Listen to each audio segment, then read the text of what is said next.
તો બનાસકાંઠામાં પેટા ચૂંટણીને લઈને મતદારોમાં ભારે ઉત્સાહ જોવા મળી રહ્યો છે। સવારથી જ મતદાન મથકો ઉપર મતદારો ઉમટ્યા છે। વિકાસના કામોને ધ્યાને લઈને મતદારો કરી રહ્યા છે। તો પાણી, ખેડૂતોને સહાય સહિતના મુદ્દાને ધ્યાને રાખીને મતદારો મતદાન કરી રહ્યા છે। उत्साह है अपना खूब सरस सारो छे। केवो माहौल है आज खूब जोरदार छे।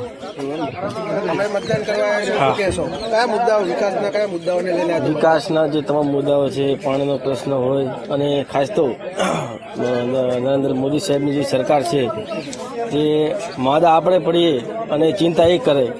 108ની સુવિધા છે અને જે મા કાર્ડની સુવિધા છે। અત્યારે 8 લાખથી જે વધુનો ખર્ચો જે કેન્દ્ર સરકાર કરી રહી છે, એટલે વિકાસને મત આપીશ। વિકાસ સારો છે એનાથી કરવાનો વિકાસ 7 વર્ષથી બંધ છે। વિકાસ સારો હશે, સારો વિકાસ મોદી સાહેબ વધારે સરકાર આપે છે। મોદી સાહેબ બધે આપે છે।